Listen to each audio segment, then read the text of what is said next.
తస్మద్గురుభ్యో నమ.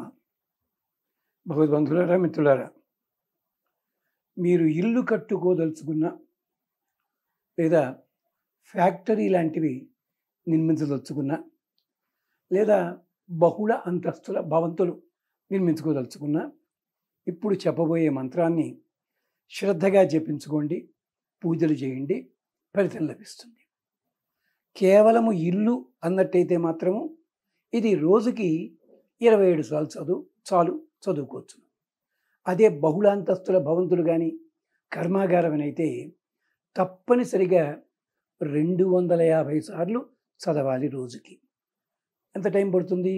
ఓ అరగంట పట్టచ్చు, తప్పదు. అలాగే ఇంటి కోసమే అయినట్టయితే చక్కగా 2 అరటిపళ్ళు నివేదన చేయండి, లేదు గ్లాసుడు పాలు, లేదు పాలల్లో తేనె వేసి అరటిపళ్ళు ఇలా నివేదన చేయండి, చాలు. ఫ్యాక్టరీ కానీ బహుళాంతస్తుల భవంతులు కానీ అంటే తప్పనిసరిగా ఆ ప్రసాదం కూడా కొంచెం ఎక్కువగానే చేయాల్సి ఉంటుంది. పరవాన్నం నివేదన చేయండి, అలాగే ఓ కొబ్బరికాయ కొట్టి తీరాలి, ఇది చెయ్యండి. ఇదైతే ఇది 45 రోజులు, అది వీలైతే 90 రోజులు చేయడం మంచిది, లేదా ఎవరి చేత చేయించడం కూడా చేయించవచ్చు. ఈ పూజ లోపల మీ ఇష్టదైవం సన్నిధి లోపల దేవుడు అలాగే ఉంటుంది, కానీ ఒక విచిత్రమైన పద్ధతి చెప్తాను నేను. 2 కొత్త ఇటుకలు తీసుకురండి. కొత్త ఇటుకలు తీసుకొచ్చి నీళ్ళల్లో తడిపి అవి ఆరిన తర్వాత వాటికి పసుపు, కుంకుమ, గంధం అలదండి. అది స్వామి సన్నిధి లోపల ఒక రాగి పళ్ళెంలో పెట్టి చక్కగా 3 సార్లు పసుపు, 3 సార్లు కుంకుమ, 3 సార్లు గంధం ప్రతిరోజు వెయ్యండి. ఎక్కువ అవుతుంటే అది తీసేసి డబ్బాలో వేసుకుని బొట్టులా ధరించండి. ఇది చెయ్యాలి. పూజ జరిగిన అన్నాళ్ళు కూడా చెయ్యాలి. ఇది ఏం చేయాలి? ఈ 2 ఇటుకలు కూడా మీరు రేపొద్దున ఇల్లు కట్టేటప్పుడు పునాదిలో వేయండి.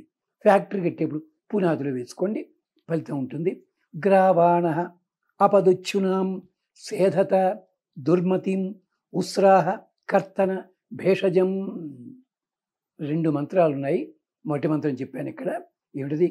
గ్రావాణ అపదుచ్చునాం సేధత దుర్మతిం ఉస్రాహ కర్తన భేషజం. గ్రావాణ, ఓ రాళ్ళల్లారా, ఓ ఇటుకల్లారా, మీకు నేను నమస్కరిస్తున్నాను. మీ వల్లే మేము బతకబోతున్నాం కదా, అందుకోసం అని చెప్పి. అపదుచ్చునాం, మమ్మల్ని కుక్కల్లా వెంటాడే వాళ్ళు ఉంటారు దుర్మార్గులు, అలాంటి వాళ్ళని దూరంగా తొలగించేసేయి. అంటే వాళ్ళు శత్రువులు దగ్గరగా ఉండొచ్చును, దూరంగా ఉండొచ్చు, ఎవరైనా కావచ్చు, మా వాళ్ళు కావచ్చు, పరాయి వాళ్ళు కావచ్చు, ఎవరైనా సరే వాళ్ళు మా దగ్గరికి రాకుండా ఉండేలా చెయ్యండి. అంతేకాదు సేధత దుర్మతిం, పైకి మిత్రులా కనిపిస్తాడు, కింద గోతులా వేస్తుంటాడు, అలాంటి దుర్మతి ఉంటాడే వాడిని సేధత వేళ్లతో సహా ఎత్తి అవతల పారేసేయండి వాళ్ళని. అంటే మనం బాగుపడుతుంటే చూడడానికి ఇష్టం లేని వాళ్ళు ఉంటారు వాళ్ళందరూ కూడా. అంతేకాదు ఉస్రాహ కర్తన భేషజం, మేము ఎక్కడ పొరపాటుని ఏమన్నా మెళకువలుగా లేనట్టయితే, జాగ్రత్తగా లేనట్టయితే, ప్రమత్తతో ఉన్నట్టయితే మమ్మల్ని చంపడానికి ప్రయత్నిస్తారే వాళ్ళని కర్తన భేషజం, వాడు మళ్ళీ ఎందుకు పనికి రాకుండా చేసి. నిజమేది కొంచెం శత్రువుల మీద చేయడం కోసమని. అంటే మనం ఇల్లు కట్టుకుంటూ అంటే, మనం కష్టపడుతూ ఉంటే ఎవడికో ఏమైందండి, వాడికి ఏం కష్టం అండి. ఓ ఫ్యాక్టరీ కడుతుంటే కొన్ని వందల మందికి జీవనోపాధి ఇస్తామే. ఇలాగ మమ్మల్ని చెడగొట్టే వాళ్ళు ఎవరు ఉంటారో వాళ్ళందరినీ కూడా తొలగించాలి. ఓ ఇటుకలారా, మీరు భూమికి సంకేతం. భూమిలోంచి పుట్టిన వాళ్ళు మీరందరూ కూడా మాకు రక్షణ కలిగించండి.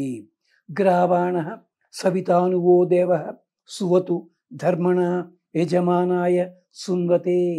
ఈ రాళ్ళెక్కడో తెలుసిన, సూర్యకాంతి వల్ల గట్టిపడ్డ భూమిదంతా కూడా. అంచేత గ్రావాణ సవితాను ఓ దేవ, మీ దేవత ఉన్నాడే సూర్యుడు, ఆయన మాకు రక్షణ కలిగించాలి. సువతు ధర్మాణ, అతడు ఎప్పుడూ కూడా ధర్మమునందు ప్రేరేపణ చేయుగాక మమ్మల్ని. అంతేకాదు యజమానాయ సున్వతే, ఈ యజమాని సున్వతే మంచి పనులు చేయడం కోసం ప్రేరణ చేయాలి. ఓ ఇటుకలారా, మీరు రక్షించండి. మీకు అధిపతి అయిన సూర్యుడు ఉన్నాడే, ఆయన కూడా మమ్మల్ని రక్షించాలి. ఇంకొకసారి చెప్పుకుందాం. తప్పనిసరిగా ఇంటికి అయినట్టయితే 108 సార్లు చదవగలిగితే మంచిదే, కనీసం 27 సార్లు. ఫ్యాక్టరీ కోసం ఇలాంటి వాటికి అయితే మాత్రం భారీ ఎత్తున ఉంటే 500 సార్లు చదవండి. 90 రోజుల పాటు ఫలితం లభిస్తుంది. దానికి తగ్గట్టుగా నివేదన చేయండి. అది చేయండి, గుర్తుపెట్టుకోండి. గ్రావాణ అపదుచ్చునాం సేధత దుర్మతిం ఉస్రాహ కర్తన భేషజం గ్రావాణ సువిత సవిత ఓ దేవ సువతు ధర్మణ యజమానాయ సున్వతే.